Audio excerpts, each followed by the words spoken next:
Good morning and howdy, my friends. I reckon it's still morning. I don't really know.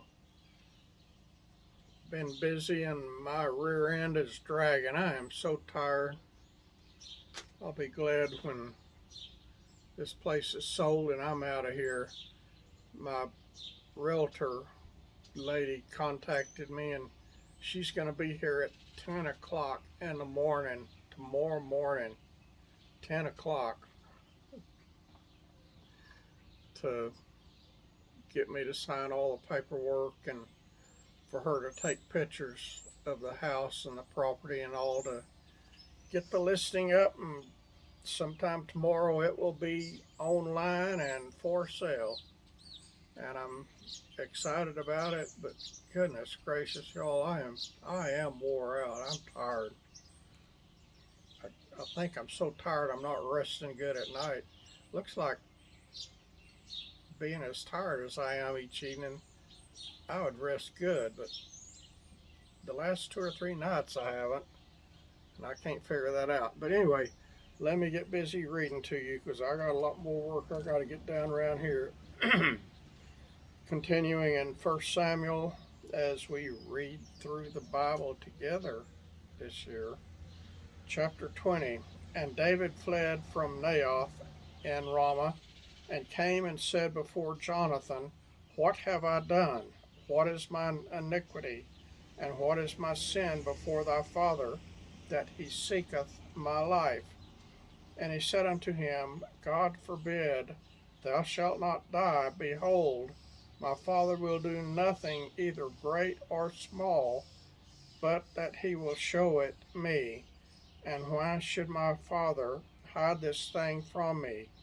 It is not so.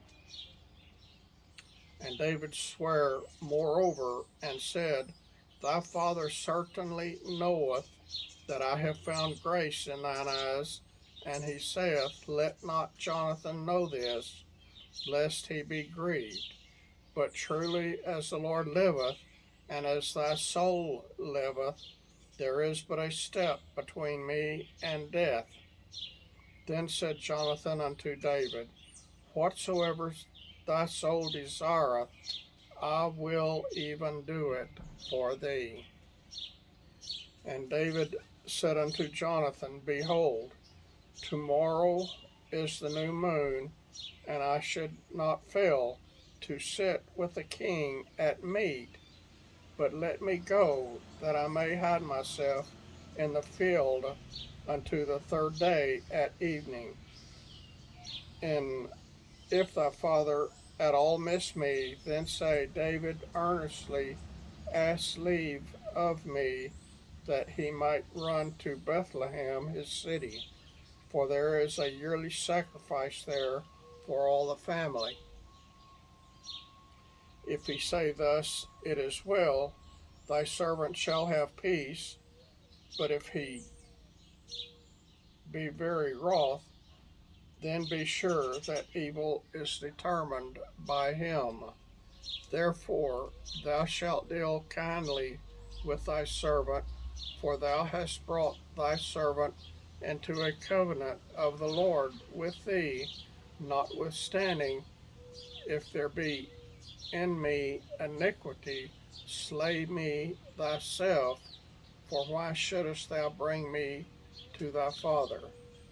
And Jonathan said, Far be it from thee, if I knew certainly that evil were determined by my father to come upon thee, then would I not tell it thee? Then said David to Jonathan, Who shall tell me, or what, if thy father answer thee roughly? And Jonathan said unto David, Come, and let us go out into the field. And they went out both of them into the field. And Jonathan said unto David, O Lord God of Israel, when I have sounded my father about tomorrow any time, or the third day, and behold, if there be good toward David, and I then send not unto thee, and show it thee, the Lord do so and much more to Jonathan. But if it please my father to do thee evil, then I will show it thee and send thee away, that thou mayest go in peace, and the Lord be with thee, as he hath been with my father. And thou shalt not only, while yet I live, show me the kindness of the Lord, that I die not, but also thou shalt not cut off thy kindness from my house forever, no, not when the Lord hath cut off the enemies of David, every one from the face of the earth. So Jonathan made a covenant with the house of David, saying, Let the Lord even require it at the hand of David's enemies. And Jonathan caused David to swear again, because he loved him, for he loved him as he loved his own soul. Then Jonathan said to David, Tomorrow is the new moon, and thou shalt be missed, because thy seat will be empty. And when thou hast stayed 3 days, then thou shalt go down quickly, and come to the place where thou didst hide thyself when the business was in hand, and shalt remain by the stone Ezel. And I will shoot 3 arrows on the side thereof, as though I shot at a mark. And behold, I will send a lad, saying, Go find out the arrows. If I expressly say unto the lad, Behold, the arrows are on this side of thee, take them, then come thou, for there is peace to thee, and no hurt, as the Lord liveth. But if I say thus unto the young man, Behold, the arrows are beyond thee, go thy way, for the Lord hath sent thee away. And as touching the matter which thou and I have spoken of, behold, the Lord be between thee and me forever.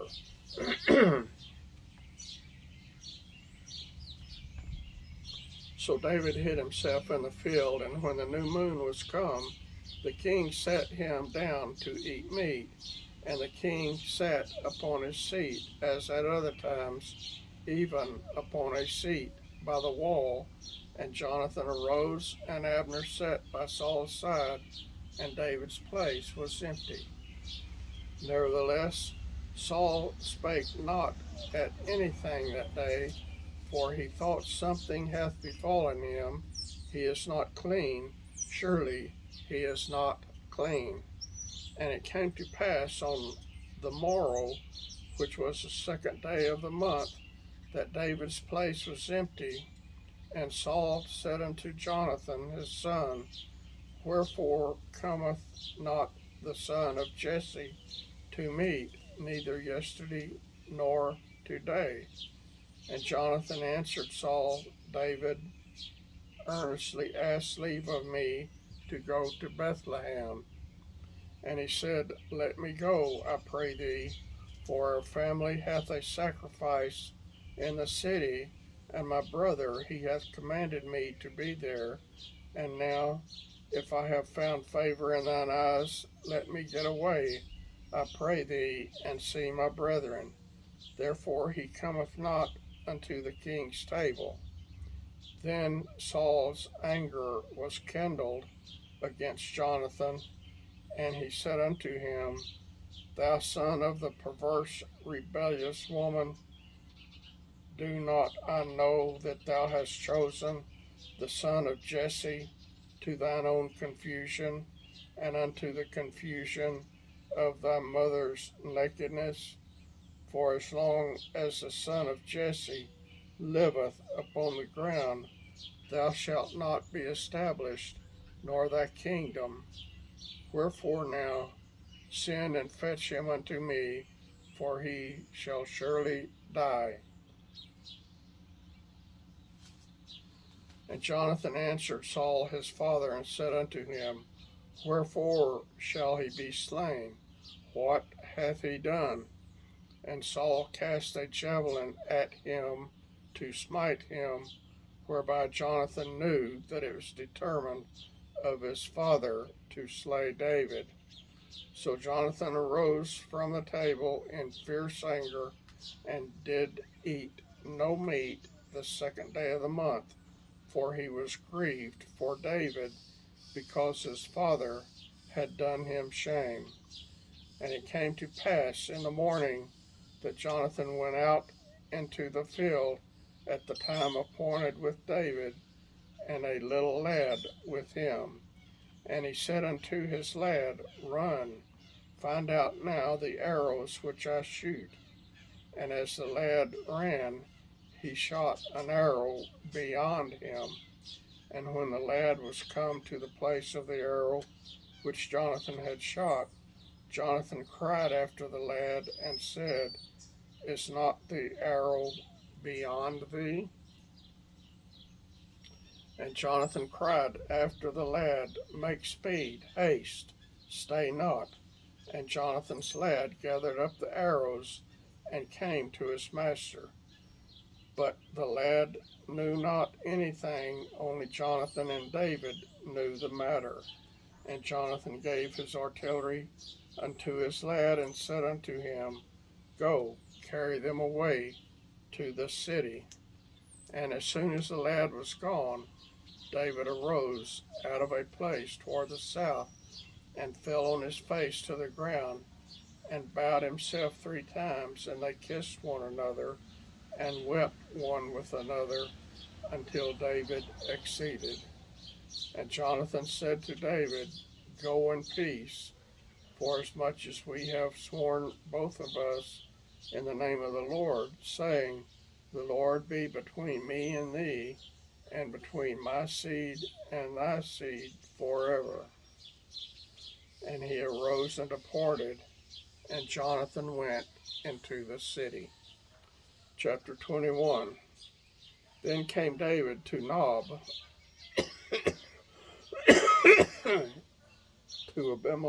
to Ahimelech, and Ahimelech was afraid at the meeting of David, and said unto him, Why art thou alone, and no man with thee?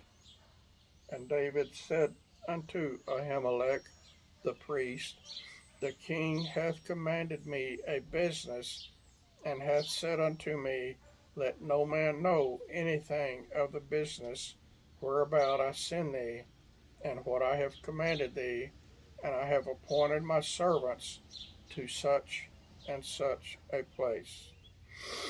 Now therefore, what is under thine hand? Give me 5 loaves of bread in mine hand, or what there is present. And the priest answered David and said, There is no common bread under mine hand, but there is hallowed bread. If the young men have kept themselves at least from women. And David answered the priest and said unto him, Of a truth, women have been kept from us about these 3 days since I came out, and the vessels of the young men are holy, and the bread is in a manner common. Yea, though it were sanctified this day in the vessel. So the priest gave him hallowed bread, for there is no bread there but the showbread that was taken from before the Lord, to put hot bread in the day when it was taken away. Now a certain man of the servants of Saul was there that day, detained before the Lord, and his name was Doeg, an Edomite, the chiefest of the herdmen that belonged to Saul. And David said unto Ahimelech, And is there not here under thine hand spear or sword? For I have neither brought my sword nor my weapons with me, because the king's business required haste. And the priest said, The sword of Goliath the Philistine, whom thou slewest in the valley of Elah, behold, it is here wrapped in a cloth behind the ephod. If thou wilt take that, take it, for there is no other save that here. And David said, There is none like that, give it me. And David arose and fled that day for fear of Saul, and went to Achish the king of Gath. And the servants of Achish said unto him, Is not this David the king of the land? Did they not sing one to another of him in dances, saying, Saul hath slain his thousands, and David his 10,000s? And David laid up these words in his heart, and was sore afraid of Achish the king of Gath. And he changed his behavior before them, and feigned himself mad in their hands, and scrambled on the doors of the gate, and let his spittle fall down upon his beard. Then said Achish unto his servants, Lo, ye see the man is mad. Wherefore then have ye brought him to me? Have I need of madmen, that ye have brought this fellow to play the madman in my presence? Shall this fellow come into my house?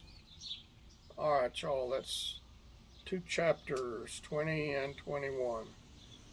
And if we're still around this evening, I'll be back with more reading from Isaiah. Y'all have a wonderful day, and I'm going to be working my rear off. So I'll talk to y'all later, friends. God bless you.